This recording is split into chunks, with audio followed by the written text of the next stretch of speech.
Beneath the porch of the country seat called Tanglewood, one fine autumnal morning, was assembled a merry party of little folks, with a tall youth in the midst of them.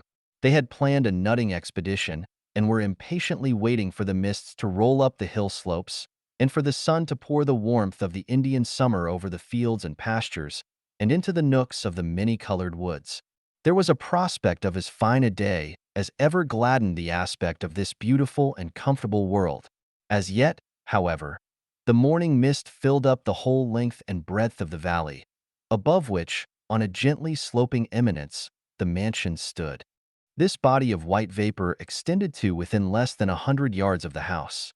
It completely hid everything beyond that distance, except a few ruddy or yellow treetops, which here and there emerged and were glorified by the early sunshine, as was likewise the broad surface of the mist. 4 or 5 miles off to the southward rose the summit of Monument Mountain and seemed to be floating on a cloud. Some 15 miles farther away, in the same direction, appeared the loftier dome of Taconic, looking blue and indistinct, and hardly so substantial as the vapory sea that almost rolled over it. The nearer hills, which bordered the valley, were half submerged and were specked with little cloud wreaths all the way to their tops. On the whole, there was so much cloud and so little solid earth that it had the effect of a vision. The children above mentioned, being as full of life as they could hold, kept overflowing from the porch of Tanglewood and scampering along the gravel walk or rushing across the dewy herbage of the lawn. I can hardly tell how many of these small people there were, not less than 9 or 10, however, nor more than a dozen, of all sorts, sizes, and ages, whether girls or boys. They were brothers, sisters, and cousins, together with a few of their young acquaintances who had been invited by Mr. and Mrs. Pringle to spend some of this delightful weather with their own children at Tanglewood. I am afraid to tell you their names, or even to give them any names which other children have ever been called by, because, to my certain knowledge, authors sometimes get themselves into great trouble by accidentally giving the names of real persons to the characters in their books. For this reason, I mean to call them Primrose, Periwinkle, Sweet Fern, Dandelion, Blue Eye, Clover, Huckleberry, Cowslip, Squash Blossom, Milkweed, Plantain, and Buttercup, although, to be sure, such titles might better suit a group of fairies than a company of earthly children. It is not to be supposed that these little folks were to be permitted by their careful fathers and mothers, uncles, aunts, or grandparents to stray abroad into the woods and fields without the guardianship of some particularly grave and elderly person. Oh no, indeed. In the first sentence of my book, you will recollect that I spoke of a tall youth, standing in the midst of the children.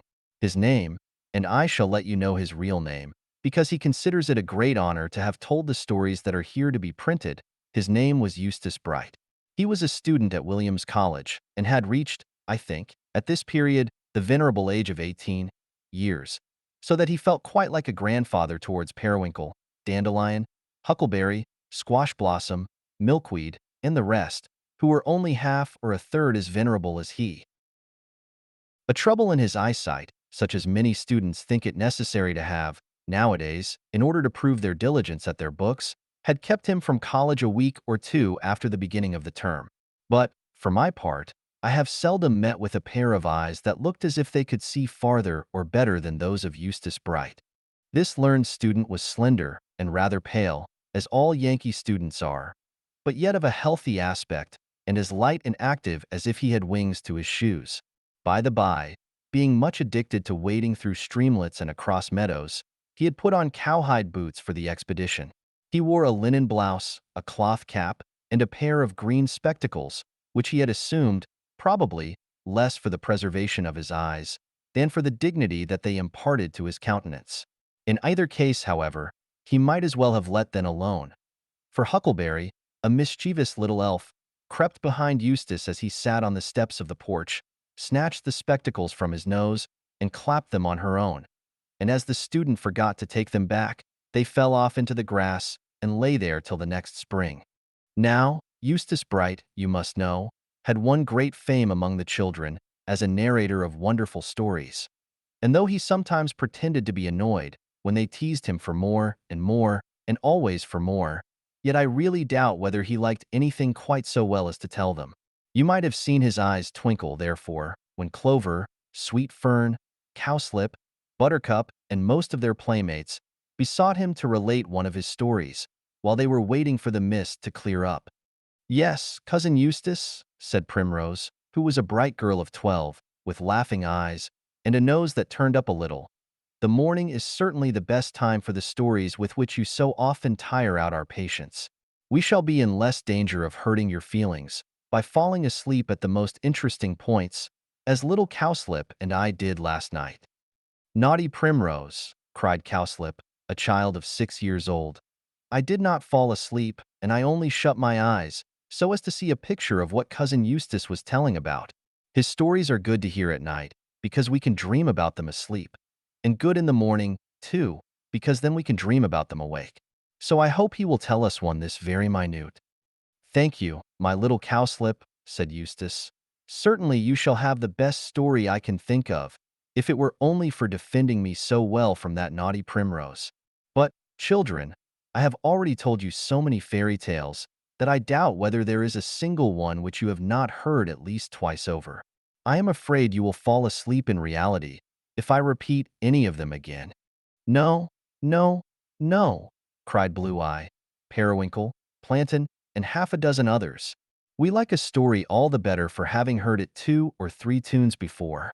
And it is a truth, as regards children, that a story seems often to deepen its mark in their interest, not merely by 2 or 3, but by numberless repetitions. But Eustace Bright, in the exuberance of his resources, scorned to avail himself of an advantage which an older storyteller would have been glad to grasp at.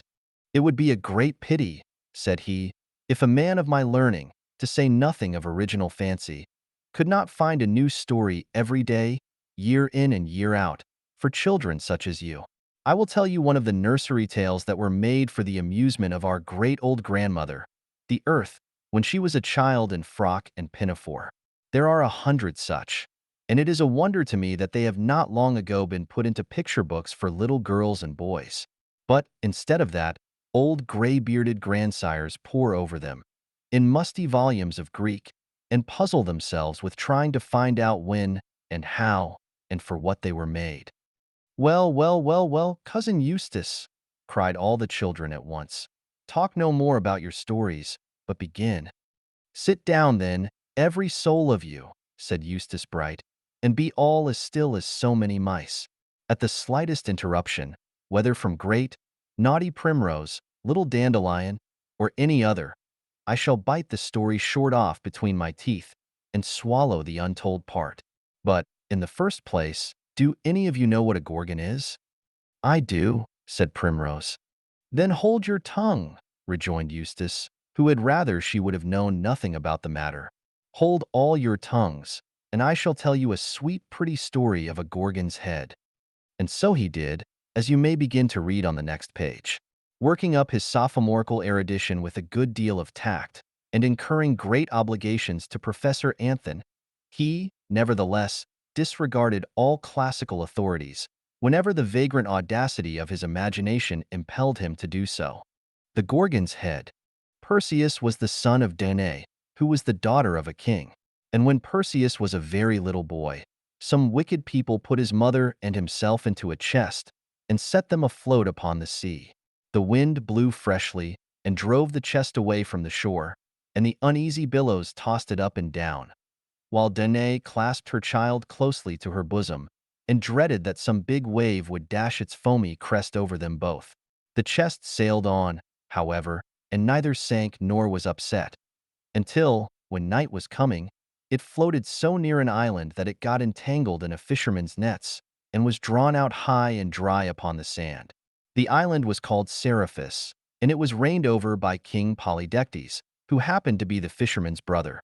This fisherman, I am glad to tell you, was an exceedingly humane and upright man. He showed great kindness to Danaë and her little boy, and continued to befriend them until Perseus had grown to be a handsome youth, very strong and active, and skillful in the use of arms. Long before this time, King Polydectes had seen the 2 strangers, the mother and her child, who had come to his dominions in a floating chest. As he was not good and kind, like his brother the fisherman, but extremely wicked, he resolved to send Perseus on a dangerous enterprise, in which he would probably be killed, and then to do some great mischief to Danaë herself. So this bad-hearted king spent a long while in considering what was the most dangerous thing that a young man could possibly undertake to perform. At last, having hit upon an enterprise that promised to turn out as fatally as he desired, he sent for the youthful Perseus. The young man came to the palace and found the king sitting upon his throne. "Perseus," said King Polydectes, smiling craftily upon him, "you are grown up a fine young man.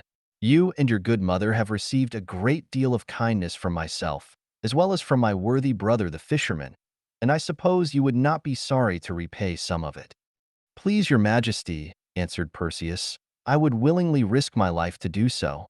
"Well, then," continued the king, still with a curving smile on his lips, "I have a little adventure to propose to you. And, as you are a brave and enterprising youth, you will doubtless look upon it as a great piece of good luck to have so rare an opportunity of distinguishing yourself. You must know, my good Perseus, I think of getting married to the beautiful Princess Hippodamia, and it is customary, on these occasions, to make the bride a present of some far-fetched and elegant curiosity. I have been a little perplexed, I must honestly confess, where to obtain anything likely to please a princess of her exquisite taste. But this morning, I flatter myself, I have thought of precisely the article. "And can I assist your majesty in obtaining it?" cried Perseus, eagerly. "You can, if you are as brave a youth as I believe you to be," replied King Polydectes, with the utmost graciousness of manner. "The bridal gift which I have set my heart on presenting to the beautiful Hippodamia is the head of the Gorgon Medusa, with the snaky locks, and I depend on you, my dear Perseus, to bring it to me. So, as I am anxious to settle affairs with the princess, the sooner you go in quest of the Gorgon, the better I shall be pleased." "I will set out tomorrow morning," answered Perseus. "Pray do so, my gallant youth," rejoined the king. "And, Perseus, in cutting off the Gorgon's head, be careful to make a clean stroke, so as not to injure its appearance. You must bring it home in the very best condition, in order to suit the exquisite taste of the beautiful Princess Hippodamia."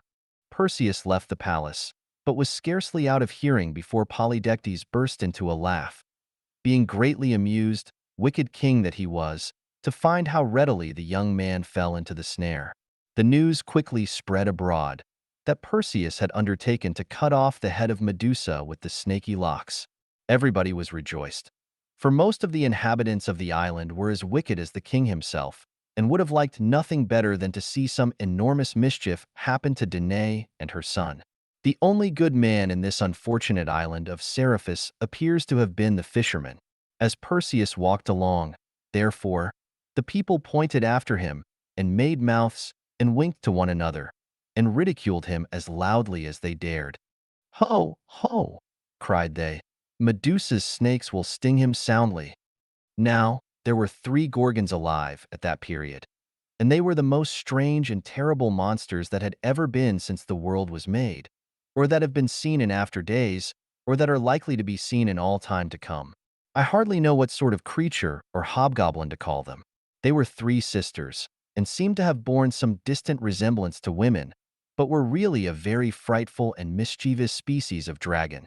It is, indeed, difficult to imagine what hideous beings these 3 sisters were. Why, instead of locks of hair, if you can believe me, they had each of them 100 enormous snakes growing on their heads, all alive, twisting, wriggling, curling, and thrusting out their venomous tongues, with forked stings at the end. The teeth of the Gorgons were terribly long tusks. Their hands were made of brass, and their bodies were all over scales, which, if not iron, were something as hard and impenetrable. They had wings, too, and exceedingly splendid ones, I can assure you, for every feather in them was pure, bright, glittering, burnished gold, and they looked very dazzlingly, no doubt, when the Gorgons were flying about in the sunshine. But when people happened to catch a glimpse of their glittering brightness, aloft in the air, they seldom stopped to gaze, but ran and hid themselves as speedily as they could. You will think, perhaps, that they were afraid of being stung by the serpents that served the Gorgons instead of hair. or of having their heads bitten off by their ugly tusks, or of being torn all to pieces by their brazen claws. Well, to be sure, these were some of the dangers, but by no means the greatest, nor the most difficult to avoid. For the worst thing about these abominable Gorgons was that, if once a poor mortal fixed his eyes full upon one of their faces, he was certain, that very instant, to be changed from warm flesh and blood into cold and lifeless stone. Thus, as you will easily perceive, it was a very dangerous adventure that the wicked King Polydectes had contrived for this innocent young man.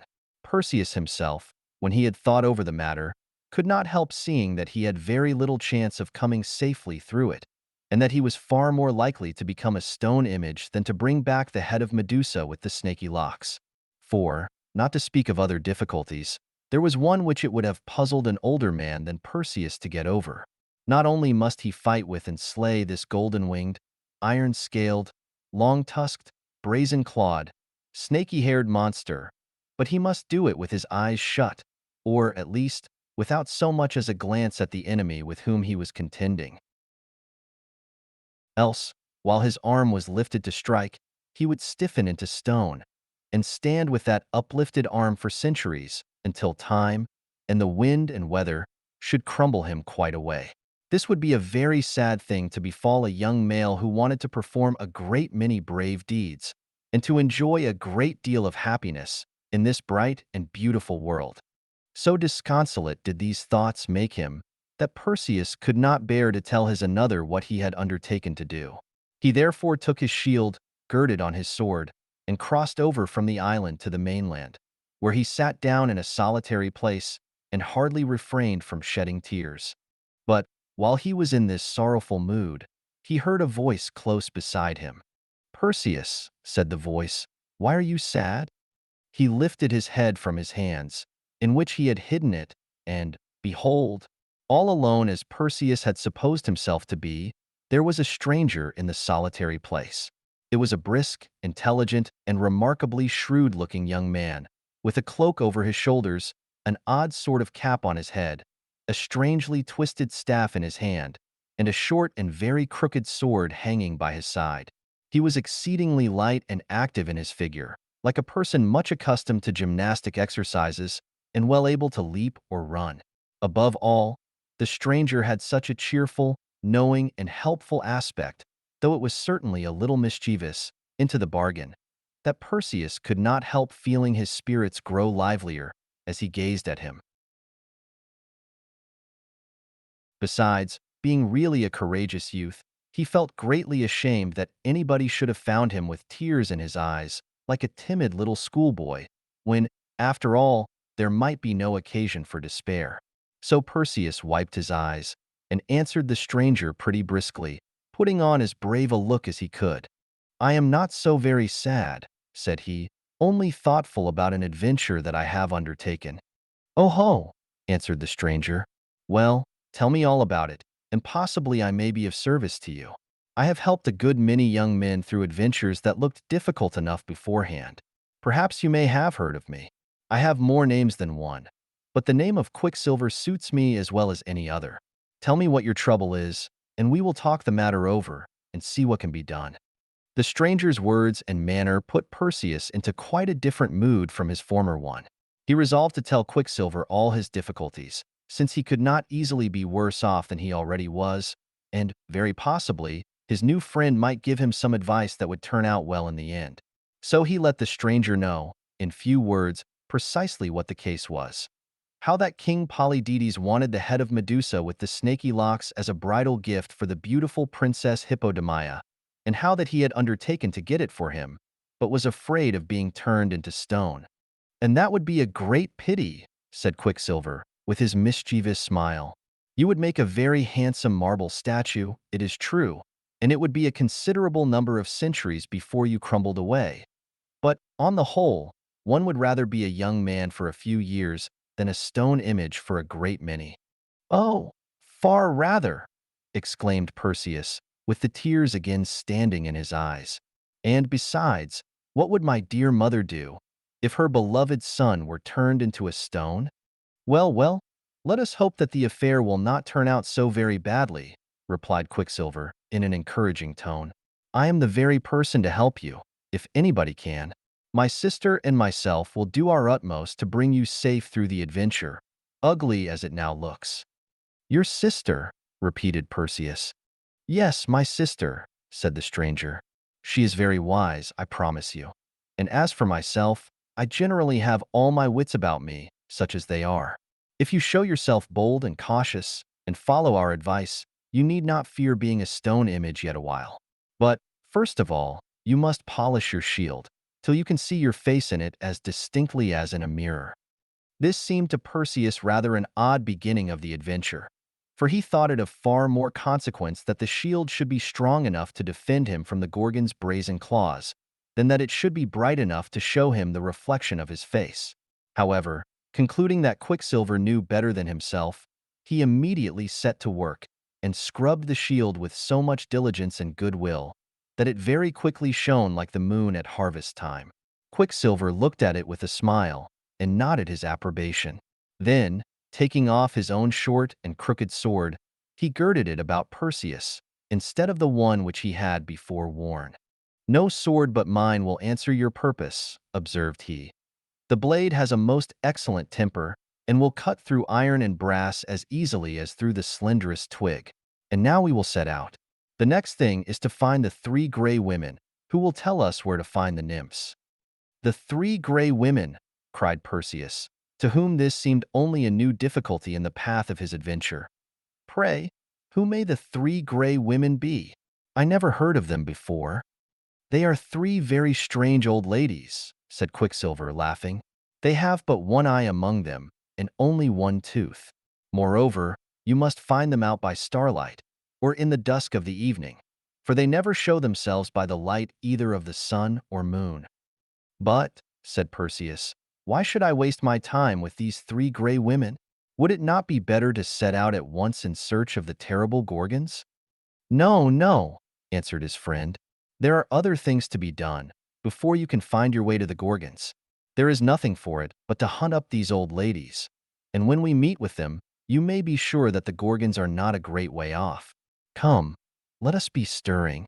Perseus, by this time, felt so much confidence in his companion's sagacity that he made no more objections and professed himself ready to begin the adventure immediately. They accordingly set out and walked at a pretty brisk pace. So brisk, indeed, that Perseus found it rather difficult to keep up with his nimble friend Quicksilver. To say the truth, he had a singular idea that Quicksilver was furnished with a pair of winged shoes, which, of course, helped him along marvelously. And then, too, when Perseus looked sideways at him, out of the corner of his eye, he seemed to see wings on the side of his head, although, if he turned a full gaze, there were no such things to be perceived, but only an odd kind of cap. But, at all events, the twisted staff was evidently a great convenience to Quicksilver, and enabled him to proceed so fast that Perseus, though a remarkably active young man, began to be out of breath. "Here!" cried Quicksilver at last, for he knew well enough, rogue that he was, how hard Perseus found it to keep pace with him. "Take you the staff, for you need it a great deal more than I. Are there no better walkers than yourself in the island of Seriphus?" "I could walk pretty well," said Perseus, glancing slyly at his companion's feet, "if I had only a pair of winged shoes." "We must see about getting you a pair," answered Quicksilver. But the staff helped Perseus along so bravely that he no longer felt the slightest weariness. In fact, the stick seemed to be alive in his hand, and to lend some of its life to Perseus. He and Quicksilver now walked onward at their ease, talking very sociably together. And Quicksilver told so many pleasant stories about his former adventures, and how well his wits had served him on various occasions, that Perseus began to think him a very wonderful person. He evidently knew the world, and nobody is so charming to a young man as a friend who has that kind of knowledge. Perseus listened the more eagerly, in the hope of brightening his own wits by what he heard. At last, he happened to recollect that Quicksilver had spoken of a sister who was to lend her assistance in the adventure which they were now bound upon. "Where is she?" he inquired. "Shall we not meet her soon?" "All at the proper time," said his companion. "But this sister of mine, you must understand, is quite a different sort of character from myself. She is very grave and prudent, seldom smiles, never laughs, and makes it a rule not to utter a word unless she has something particularly profound to say. Neither will she listen to any but the wisest conversation. Dear me, ejaculated Perseus, I shall be afraid to say a syllable. She is a very accomplished person, I assure you, continued Quicksilver, and has all the arts and sciences at her fingers' ends. In short, she is so immoderately wise that many people call her wisdom personified. But, to tell you the truth, she has hardly vivacity enough for my taste, and I think you would scarcely find her so pleasant a traveling companion as myself. She has her good points, nevertheless, and you will find the benefit of them in your encounter with the Gorgons. By this time it had grown quite dusk. They were now come to a very wild and desert place, overgrown with shaggy bushes, and so silent and solitary that nobody seemed ever to have dwelt or journeyed there. All was waste and desolate, in the gray twilight, which grew every moment more obscure. Perseus looked about him, rather disconsolately, and asked Quicksilver whether they had a great deal farther to go. Hist! Hist! Whispered his companion. Make no noise. This is just the time and place to meet the three gray women. Be careful that they do not see you before you see them, for, though they have but a single eye among the three, it is as sharp-sighted as half a dozen common eyes. But what must I do, asked Perseus, when we meet them? Quicksilver explained to Perseus how the three gray women managed with their one eye. They were in the habit, it seems, of changing it from one to another, as if it had been a pair of spectacles, or, which would have suited them better, quizzing glass.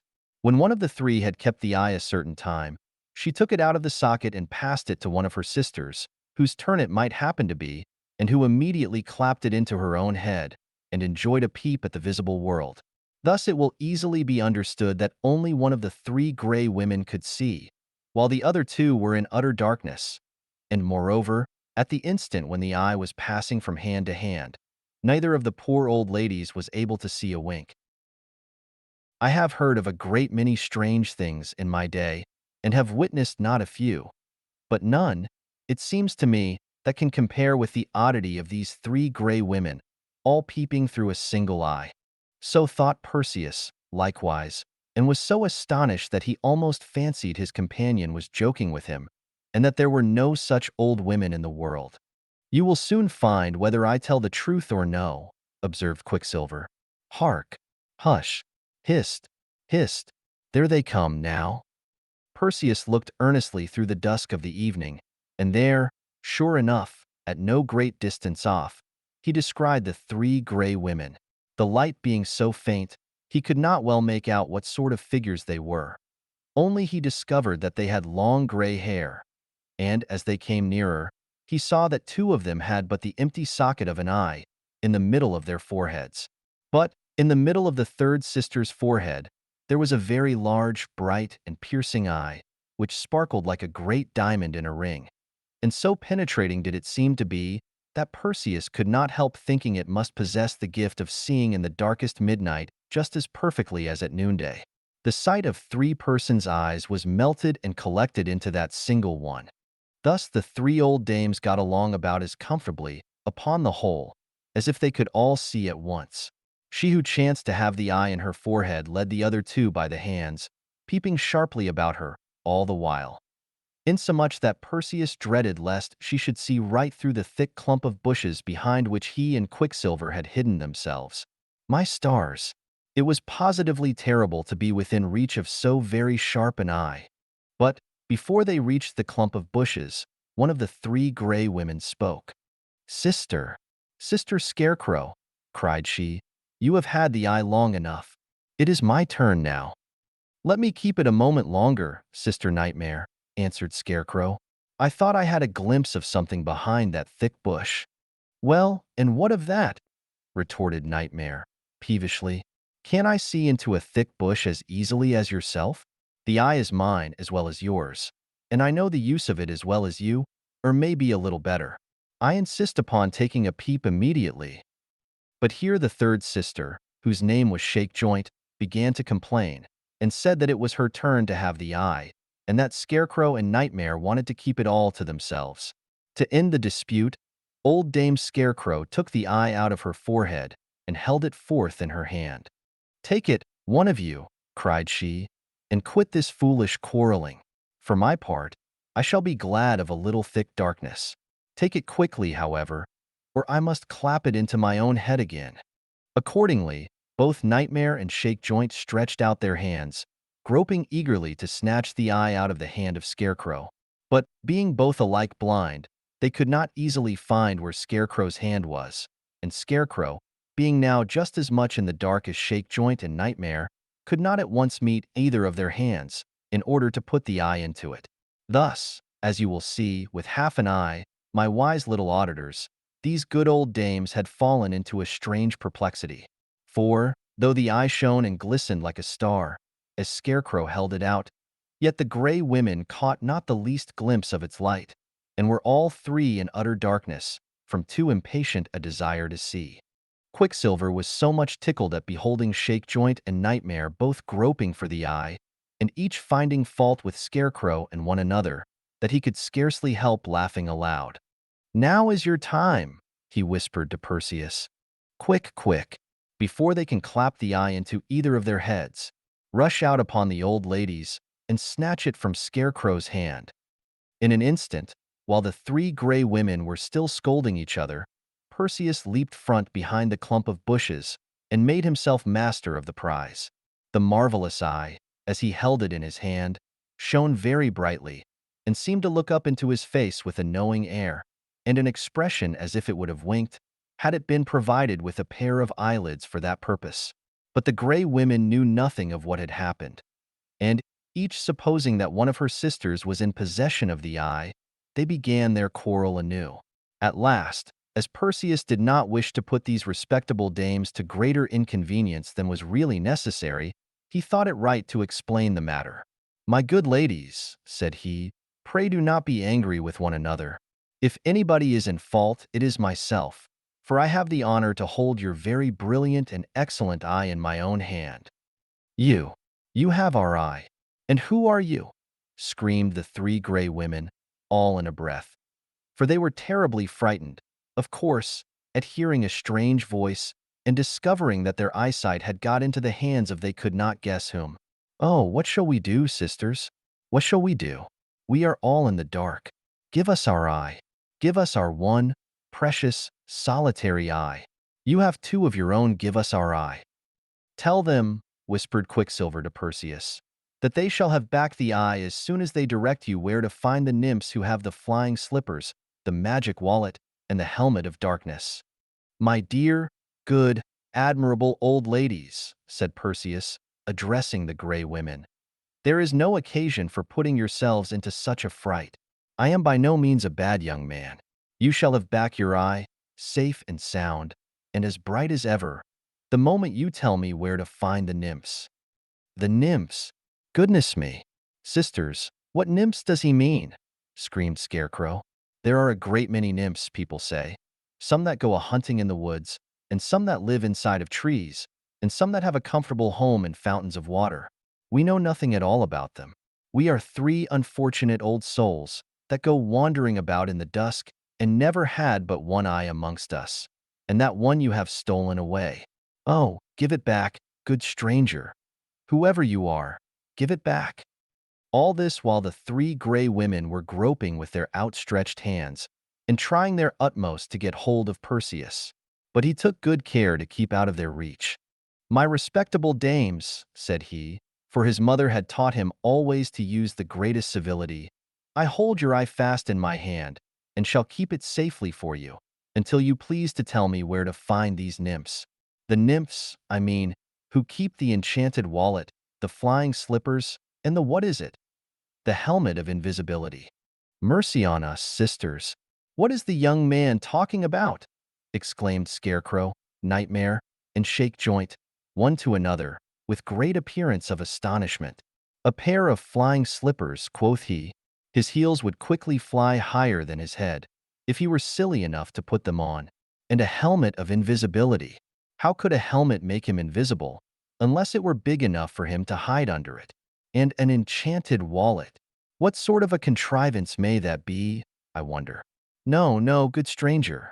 We can tell you nothing of these marvelous things. You have 2 eyes of your own, and we have but a single one amongst us 3. You can find out such wonders better than 3 blind old creatures, like us? Perseus, hearing them talk in this way, began really to think that the Graeae women knew nothing of the matter. And, as it grieved him to have put them to so much trouble, he was just on the point of restoring their eye and asking pardon for his rudeness in snatching it away. But Quicksilver caught his hand. "Don't let them make a fool of you," said he. "These 3 Graeae women are the only persons in the world that can tell you where to find the nymphs. And, unless you get that information, you will never succeed in cutting off the head of Medusa with the snaky locks. Keep fast hold of the eye, and all will go well." As it turned out, Quicksilver was in the right. There are but few things that people prize so much as they do their eyesight, and the Graeae women valued their single eye as highly as if it had been half a dozen, which was the number they ought to have had. Finding that there was no other way of recovering it, they at last told Perseus what he wanted to know. No sooner had they done so, than he immediately, and with the utmost respect, clapped the eye into the vacant socket in one of their foreheads, thanked them for their kindness, and bade them farewell. Before the young man was out of hearing, however, they had got into a new dispute, because he happened to have given the eye to Scarecrow, who had already taken her turn of it when their trouble with Perseus commenced. It is greatly to be feared that the 3 Graeae women were very much in the habit of disturbing their mutual harmony by bickerings of this sort, which was the more pity, as they could not conveniently do without one another, and were evidently intended to be inseparable companions. As a general rule, I would advise all people, whether sisters or brothers, old or young, who chance to have but one eye amongst them, to cultivate forbearance, and not all insist upon peeping through it at once. Quicksilver and Perseus, in the meantime, were making the best of their way in quest of the nymphs. The old dames had given them such particular directions that they were not long in finding them out. They proved to be very different persons from Nightmare Shakejoint and Scarecrow. For, instead of being old, they were young and beautiful, and instead of one eye amongst the sisterhood, each nymph had 2 exceedingly bright eyes of her own, with which she looked very kindly at Perseus. They seemed to be acquainted with Quicksilver, and when he told them the adventure which Perseus had undertaken, they made no difficulty about giving him the valuable articles that were in their custody. In the first place, they brought out what appeared to be a small purse, made of deer skin, and curiously embroidered, and bade him be sure and keep it safe. This was the magic wallet. The nymphs next produced a pair of shoes, or slippers, or sandals, with a nice little pair of wings at the heel of each. "Put them on, Perseus," said Quicksilver. "You will find yourself as light-heeled as you can desire for the remainder of our journey." So Perseus proceeded to put one of the slippers on, while he laid the other on the ground by his side. Unexpectedly, however, this other slipper spread its wings, fluttered up off the ground, and would probably have flown away if Quicksilver had not made a leap and luckily caught it in the air. "Be more careful," said he, as he gave it back to Perseus. "It would frighten the birds up aloft if they should see a flying slipper amongst them." When Perseus had got on both of these wonderful slippers, he was altogether too buoyant to tread on earth. Making a step or two, lo and behold, upward he popped into the air, high above the heads of Quicksilver and the nymphs, and found it very difficult to clamber down again. Winged slippers and all such high-flying contrivances are seldom quite easy to manage, until one grows a little accustomed to them. Quicksilver laughed at his companion's involuntary activity, and told him that he must not be in so desperate a hurry, but must wait for the invisible helmet. The good-natured nymphs had the helmet, with its dark tuft of waving plumes, all in readiness to put upon his head.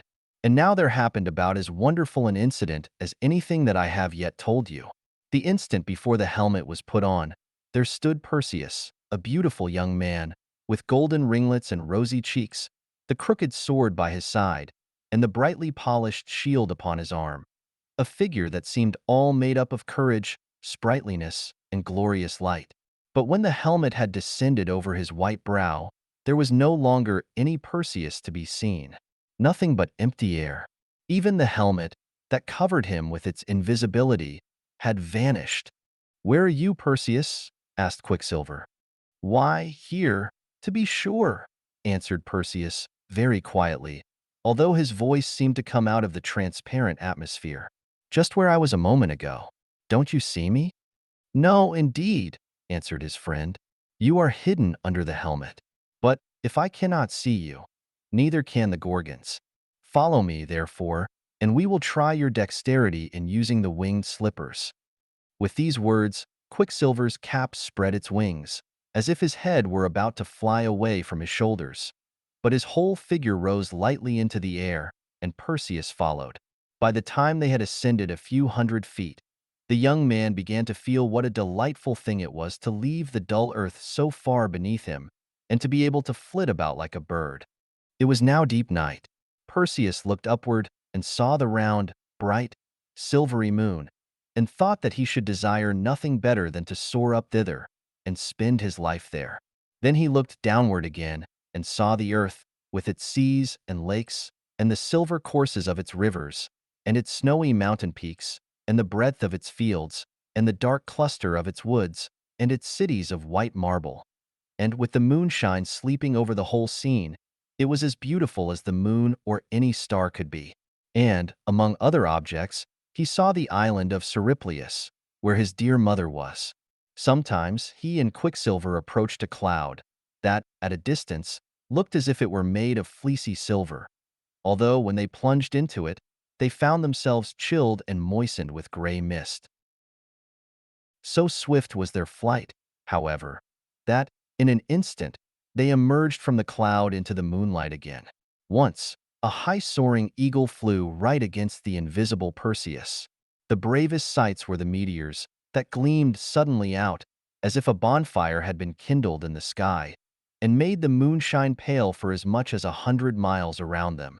As the two companions flew onward, Perseus fancied that he could hear the rustle of a garment close by his side, and it was on the side opposite to the one where he beheld Quicksilver, yet only Quicksilver was visible.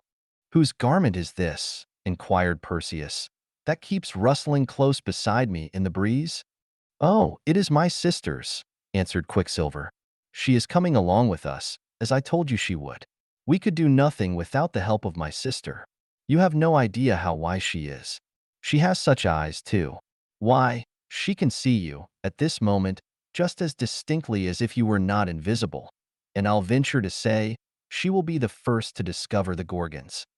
By this time, in their swift voyage through the air, they had come within sight of the great ocean and were soon flying over it.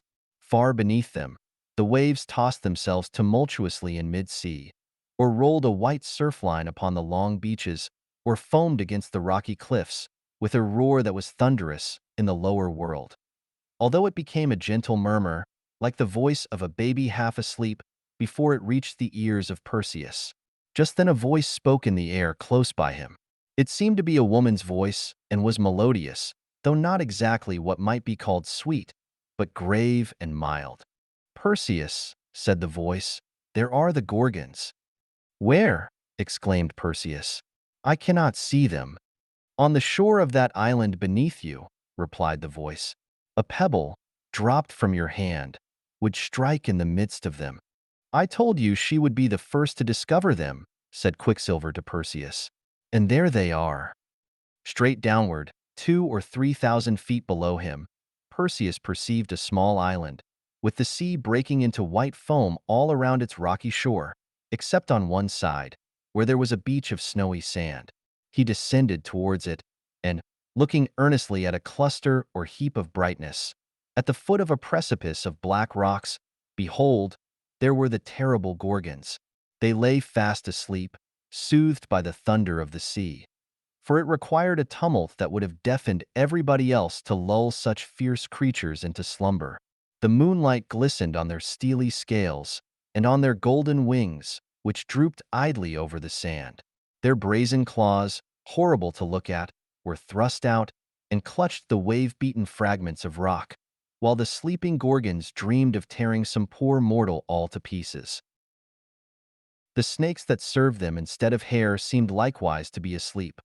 although now and then one would writhe and lift its head and thrust out its forked tongue, emitting a drowsy hiss, and then let itself subside among its sister snakes. The Gorgons were more like an awful, gigantic kind of insect, immense, golden-winged beetles or dragonflies or things of that sort, at once ugly and beautiful, than like anything else, only that they were 1,000 and 1,000,000 times as big. And with all this, there was something partly human about them, too. Luckily for Perseus, their faces were completely hidden from him by the posture in which they lay. For, had he but looked one instant at them, he would have fallen heavily out of the air, an image of senseless stone. Now, whispered Quicksilver, as he hovered by the side of Perseus, now is your time to do the deed. Be quick, for, if one of the Gorgons should awake, you are too late. Which shall I strike at? Asked Perseus, drawing his sword and descending a little lower. They all three look alike. All three have snaky locks. Which of the three is Medusa? It must be understood that Medusa was the only one of these dragon monsters whose head Perseus could possibly cut off. As for the other two, let him have the sharpest sword that ever was forged, and he might have hacked away by the hour together, without doing there the least harm. Be cautious, said the calm voice which had before spoken to him. One of the Gorgons is stirring in her sleep, and is just about to turn over. That is Medusa. Do not look at her. The sight would turn you to stone. Look at the reflection of her face and figure in the bright mirror of your shield. Perseus now understood Quicksilver's motive for so earnestly exhorting him to polish his shield. In its surface, he could safely look at the reflection of the Gorgon's face. And there it was, that terrible countenance, mirrored in the brightness of the shield, with the moonlight falling over it and displaying all its horror. The snakes, whose venomous natures could not altogether sleep, kept twisting themselves over the forehead. It was the fiercest and most horrible face that ever was seen or imagined, and yet with a strange, fearful, and savage kind of beauty in it. The eyes were closed, and the Gorgon was still in a deep slumber, but there was an unquiet expression disturbing her features, as if the monster was troubled with an ugly dream. She gnashed her white tusks and dug into the sand with her brazen claws. The snakes, too, seemed to feel Medusa's dream, and to be made more restless by it. They twined themselves into tumultuous knots, writhed fiercely, and uplifted 100 hissing heads, without opening their eyes. Now, now, whispered Quicksilver, who was growing impatient. Make a dash at the monster. But be calm, said the grave, melodious voice at the young man's side. Look in your shield as you fly downward, and take care that you do not miss your first stroke. Perseus flew cautiously downward, still keeping his eyes on Medusa's face, as reflected in his shield. The nearer he came, the more terrible did the snaky visage and metallic body of the monster grow. At last, when he found himself hovering over her within arm's length, Perseus uplifted his sword, while, at the same instant, each separate snake upon the Gorgon's head stretched threateningly upward, and Medusa unclosed her eyes. But she awoke too late.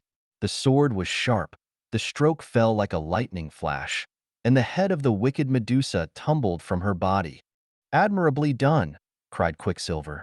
Make haste and clap the head into your magic wallet.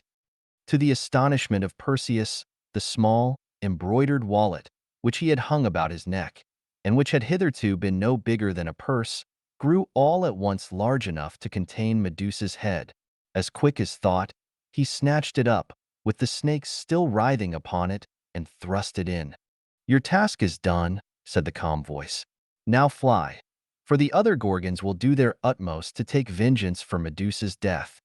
It was, indeed, necessary to take flight, for Perseus had not done the deed so quietly, but that the clash of his sword, and the hissing of the snakes, and the thump of Medusa's head as it tumbled upon the sea-beaten sand, awoke the other two monsters. There they sat, for an instant, sleepily rubbing their eyes with their brazen fingers, while all the snakes on their heads reared themselves on end with surprise, and with venomous malice against they knew not what.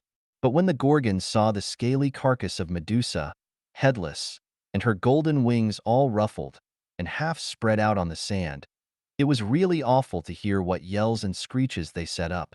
And then the snakes. They sent forth a hundredfold hiss, with one consent, and Medusa's snakes answered them out of the magic wallet. No sooner were the Gorgons broad awake than they hurtled upward into the air, brandishing their brass talons, gnashing their horrible tusks, and flapping their huge wings so wildly that some of the golden feathers were shaken out and floated down upon the shore.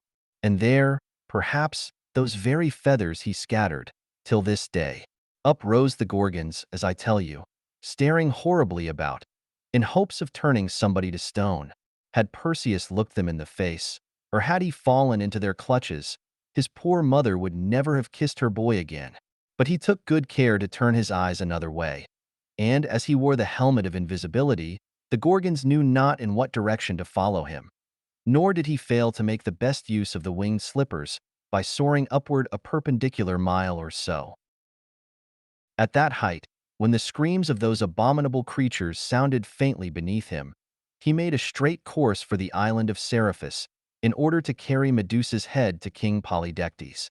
I have no time to tell you of several marvelous things that befell Perseus on his way homeward, such as his killing a hideous sea monster, just as it was on the point of devouring a beautiful maiden, nor how he changed an enormous giant into a mountain of stone merely by showing him the head of the Gorgon. If you doubt this latter story, you may make a voyage to Africa some day or other and see the very mountain, which is still known by the ancient giant's name.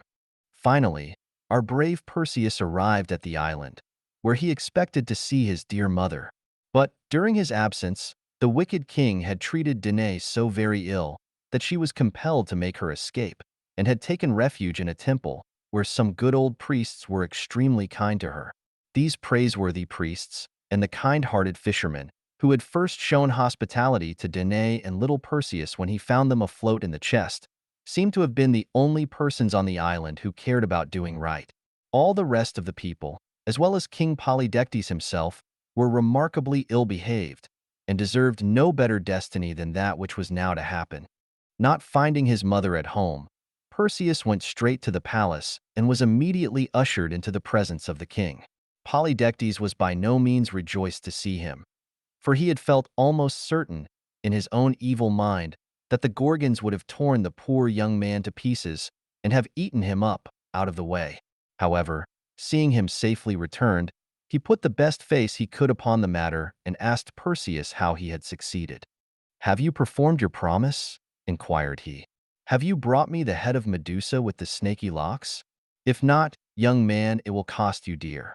For I must have a bridal present for the beautiful Princess Hippodamia, and there is nothing else that she would admire so much." "Yes, please your majesty," answered Perseus in a quiet way, as if it were no very wonderful deed for such a young man as he to perform. "I have brought you the Gorgon's head, snaky locks and all." "Indeed? Pray let me see it," quoth King Polydectes. "It must be a very curious spectacle, if all that travelers tell about it be true." "Your majesty is in the right," replied Perseus. "It is really an object that will be pretty certain to fix the regards of all who look at it. And, if your majesty think fit, I would suggest that a holiday be proclaimed, and that all your majesty's subjects be summoned to behold this wonderful curiosity. Few of them, I imagine, have seen a Gorgon's head before, and perhaps never may again." The king well knew that his subjects were an idle set of reprobates, and very fond of sightseeing, as idle persons usually are. So he took the young man's advice, and sent out heralds and messengers in all directions to blow the trumpet at the street corners, and in the marketplaces, and wherever two roads met, and summon everybody to court. Thither, accordingly, came a great multitude of good-for-nothing vagabonds, all of whom, out of pure love of mischief, would have been glad if Perseus had met with some ill hap in his encounter with the Gorgons. If there were any better people in the island, as I really hope there may have been, although the story tells nothing about any such, they stayed quietly at home, minding their own business and taking care of their little children. Most of the inhabitants, at all events, ran as fast as they could to the palace and shoved and pushed and elbowed one another, in their eagerness to get near a balcony, on which Perseus showed himself, holding the embroidered wallet in his hand. On a platform, within full view of the balcony, sat the mighty king Polydectes, amid his evil counselors, and with his flattering courtiers in a semicircle round about him. Monarch, counselors, courtiers, and subjects all gazed eagerly towards Perseus. "Show us the head! Show us the head!" shouted the people, and there was a fierceness in their cry as if they would tear Perseus to pieces unless he should satisfy them with what he had to show. "Show us the head of Medusa with the snaky locks." A feeling of sorrow and pity came over the youthful Perseus. "O King Polydectes," cried he, "and ye many people, I am very loath to show you the Gorgon's head." "Ah, the villain and coward!" yelled the people, more fiercely than before. "He is making game of us. He has no Gorgon's head. Show us the head, if you have it, or we will take your own head for a football." The evil counselors whispered bad advice in the king's ear. The courtiers murmured, with one consent, that Perseus had shown disrespect to their royal lord and master. And the great King Polydectes himself waved his hand and ordered him, with the stern, deep voice of authority, on his peril, to produce the bead. "Show me the Gorgon's head, or I will cut off your own." And Perseus sighed. "This instant," repeated Polydectes, "or you die." "Behold it, then!"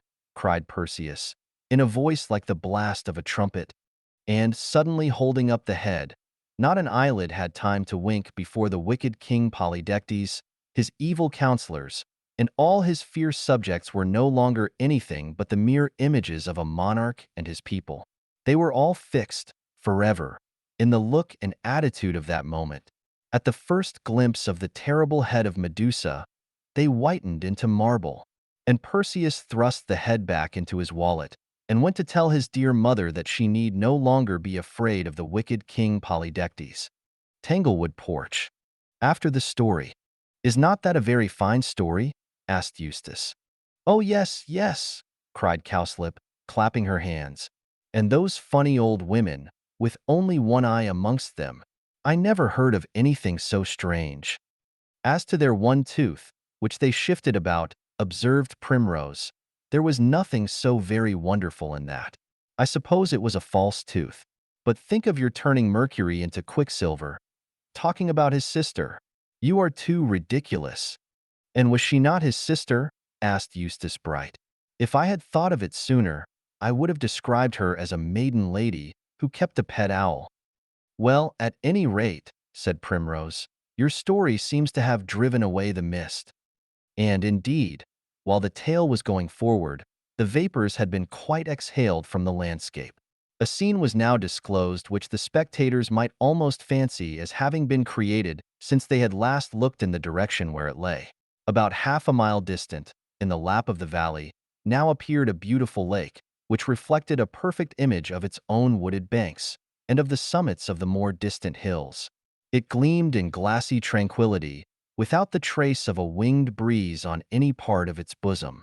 Beyond its farther shore was Monument Mountain, in a recumbent position, stretching almost across the valley.